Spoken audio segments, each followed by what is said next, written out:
Hey guys, this is Derek with Slate Restoration. Today we wanted to go over some frequently asked questions. How long is this going to take?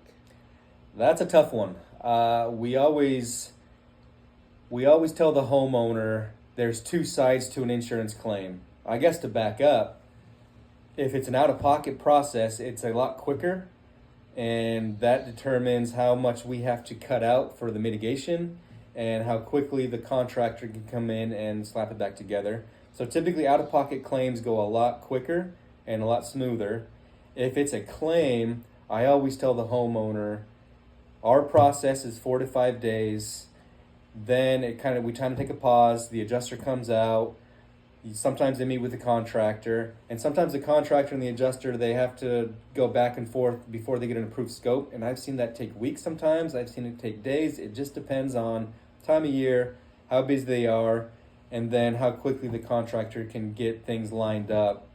And a lot of times it has to do with money. And if you have money available and you want to pay the contractor 50% to get them going, a lot of times they can jump, because we use contractors that that can typically come in right after we're done, because we're concerned about making sure you guys get whole as soon as possible. Is this going to be covered? We are not insurance, so we can't say yes or no. And a lot of times if I'm in front of the homeowner, I'm going to say, hey, this is off the record, and I'm not your adjuster. I'm not State Farm. I'm not Allstate. But in my experience, you have a sudden accidental water loss.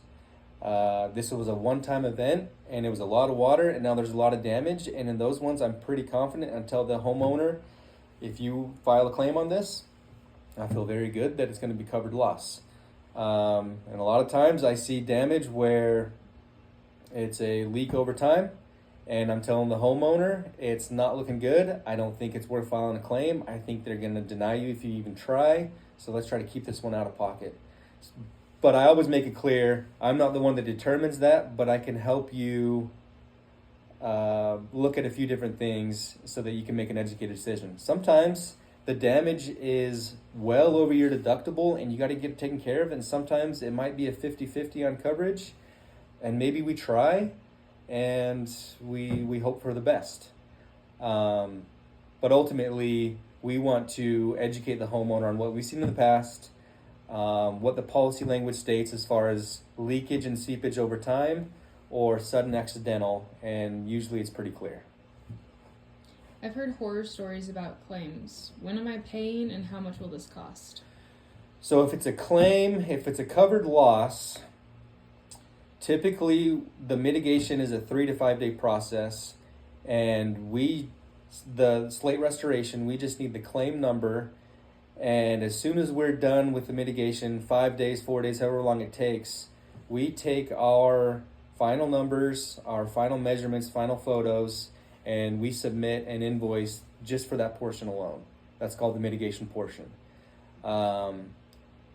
Then the adjuster usually comes out after the mitigation is done, and they write up what they owe you for the repairs. How much drywall, how much baseboard, how much flooring. And they, as soon as you have that approved scope, and they cut you the check for the repairs, that's typically the first time you're coming out of pocket, and that's going to be when your deductible comes due, is when you hire the contractor to get the repair work started. Usually you'll pay the deductible to the contractor along with the scope that's been approved by the insurance. So typically, if it's an insurance claim, you're not coming out of pocket usually 30 days after the fact. Can I find my own subcontractors so I can save some money? Yes or no. Sometimes it's best to get a handyman because they're usually quicker and cheaper. Sometimes, especially on complex claims and large losses where there's multiple rooms, especially the kitchens and the bathrooms, the biggest issue that we've seen is the contractor knows what they're doing as far as doing quality work, drywall, paint, everything looks good, but they don't speak the same language as insurance. They don't use the same estimating software, and that can be a nightmare sometimes. So I'll recommend a contractor that is used to working with insurance, that can take the insurance scope that gets approved by insurance and run with it, and if need be, send in a supplement to the adjuster if things are missed. And most of the time they are. On large losses, the adjuster's not going to get it right 100% of the time the first try. And you need an experienced contractor who knows how to work with insurance and uses the same estimating software to make sure that's a smooth process.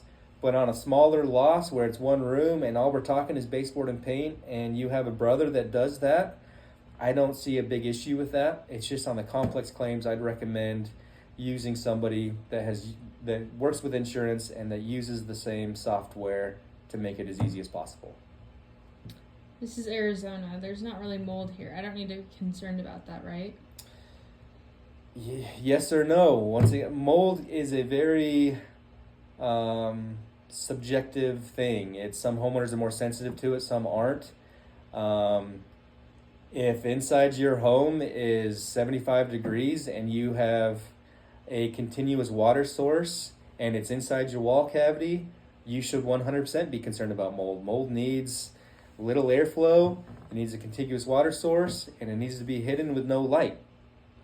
So yes, mold can grow in Arizona. It just depends on how long has the leak been going on, what materials were affected. If you have baseboard that's wet, then drywall, then insulation, then framing, that's a lot of layers of trapped moisture and little to no airflow. Most of the time you're going to get mold growth or secondary damage, rot, anything like that. So it just depends on the materials that got wet, how long they've been wet, how long has the source been going on. But yes, mold happens everywhere. It just depends on what you're dealing with. What should I do?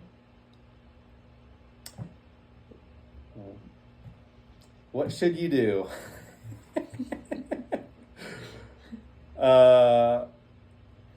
When it comes to, sometimes we have homeowners that don't really know what to do. Sometimes they're panicking. Sometimes when they're calling, we're even dealing with homeowners that are crying because this is your home. These are your memories. This is your sacred space. And sometimes homeowners are in panic mode. They're calling us because they were recommended, and they just need some help. They need somebody that has been through this before, and they need to know what's the best thing that I can do. And honestly, if there's that much water, let's say they came home from vacation and their house is flooded out, this may sound bad, but a lot of times on the phone, we want the homeowner to know that best thing to do right now is documentation. I've seen homeowners move a bunch of stuff around and start ripping things out, and we needed photos of something, or we needed to see where that couch was in the room that had the water damage. So a lot of times we're telling the homeowner, best thing you can do right now is get the things that you're most concerned about out of the way, or get some tinfoil, and if it's your grandma's dresser that has been in your family for hundreds of years, let's get that thing off the water, but try to keep it in place. And then for the most part, start taking a bunch of photos. We're coming out. We're going to start extracting water. We're going to take our own photos. But the best thing is documentation is key, especially when it comes to large losses.